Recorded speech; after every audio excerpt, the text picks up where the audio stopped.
Ang sisipag pa ng tao dito. Ang dami pang tanim. Ayan. Talagang ito yung pangkabuhayan nila dito. Pagtatanim. Ayan o. Mani, mais. Ayan o. So napakasarap talagang pumunta rito. Kaya't lagi po akong bumabalik-balik rito. Yun o. May sea of clouds. Ayun. Yun o. Napakaganda dun. So sigurado mainit to kasi bumabagsak na yung mga pugs. Yan o. So kahit motor, hirap na hirap nga dito umakyat o.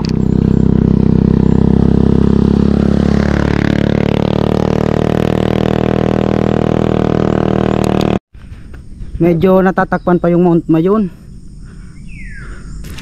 So palapit na tayo. Konting tiyaga na lang, makakaahaw na po tayo. So umalis po ako doon ng mga 6:20. So 7:37 na po. Masigit isang oras na po akong naglalakad. Ayan o. Okay lang, sulit naman yung pagod sa ganda ng view. Hi guys. So nandito na po ako sa isang kalsada. So di pa ako nakakadaan dito, pero tingin ko paikot lang to sa Campuan Tree Hill. Ayan o. Yan siya. Oh. Ang alam kong papunta dun sa Campuan Tree Hill, yung isang kalsada dun sa unahan, yung ganito rin.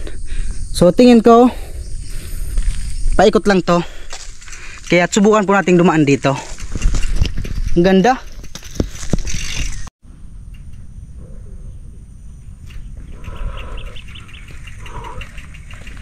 Ang ganda oh.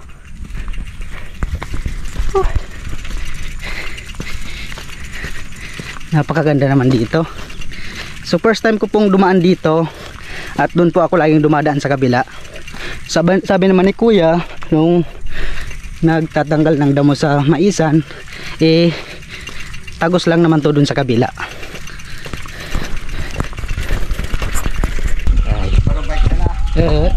Uy. Kiagi. Lagbas man sa nakalit sa balyo no.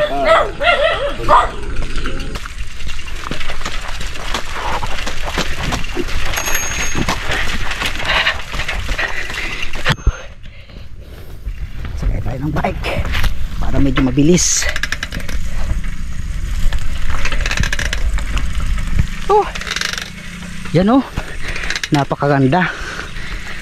So nakakawala ng pagod.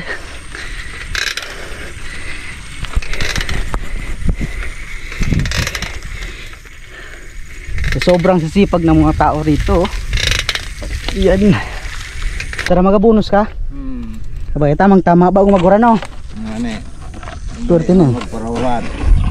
Pagka nabunusan ko na kan. Lalatom na kan. Turti na. Basa na di man magpun pa ka bonus. Primero. Inuran. Di basang tinurungan uran.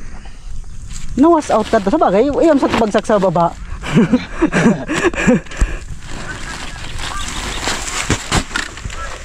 Matibay kan mga nagman ka ding export no. Nangamon pang maridi. Pang bulod. Murag. Bagay daw di na pagparistro no. Hindi naman yan eh. Sa bulod man. Hindi pa nag-gawa sintro. Pang akot sana talaga no. Eh. Kadaklan ni di mais mani no. Kayo man sa baba ako naagyan ko marigoso kinantak. Iya kain pa man yan marigoso. May parang yung pwedeng marigoso. Nangiigos pa ang tawid eh. Namukan wa pinaga Pagkabay talaga eh. pagkabuhay ni kan mga tao eh.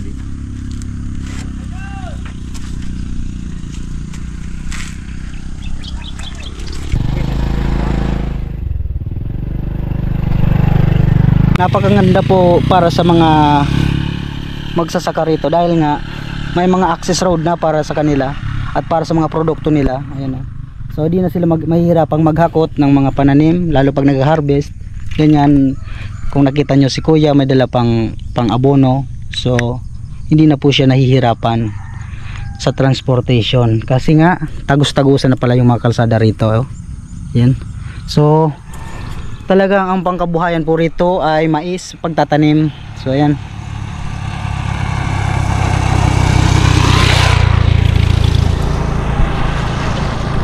So ayun.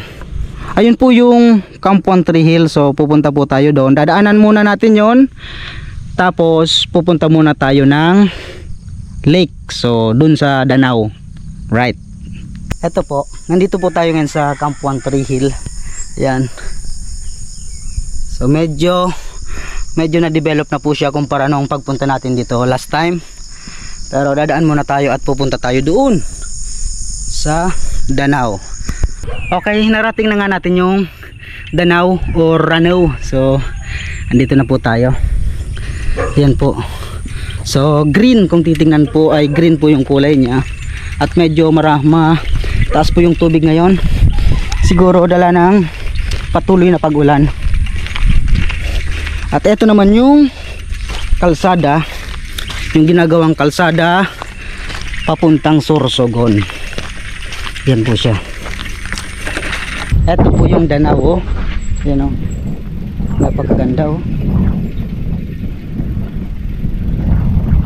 So medyo malaki rin po yung area ng Danau. Nagsisilbing paliguan ng mga kalabaw. At balita ko meron din po dyan mga isda.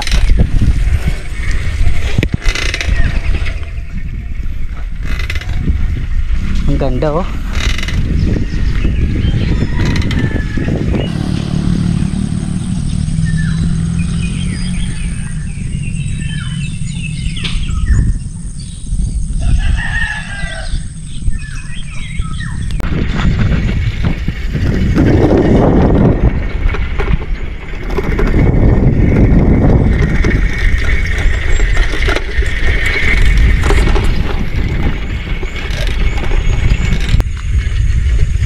Dito po yung dating daanan papunta sa taas. Dito, ayan. Dito po dating dumadaan papunta doon, taas. Silence. Ayan, dami aso. Delikado tayo. Meron bababa. Galit yung mga aso.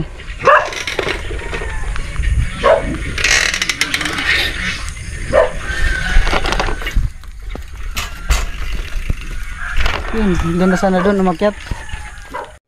Patay, mukhang aabutin pa tayo ng ulan, oh. Ayan, oh, ang lakas. Ayun, oh. Oh. So andito na po tayo sa Highlands. So di na tayo doon umakyat kasi may mga aso kanina, eh. Tapos nakasara.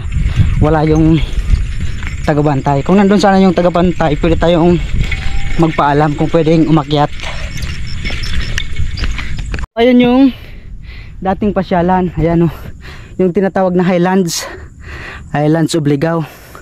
Yan yung may kubo na yun, oh. Yung may bahay sa taas. Ngayon abandonado na. Ginawa na po siyang kulungan. So linagyan ng bakod. Ayan, oh. Kulungan ng mga baka na lang po siya.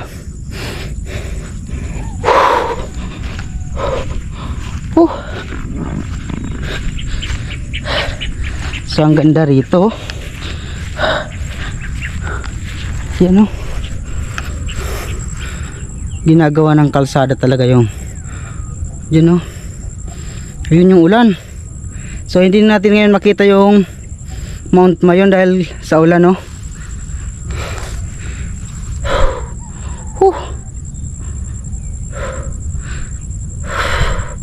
Tanaw rin dito yung kawa-kawa. Ayan, oh. Kawa-kawa yan. So bababa na po tayo.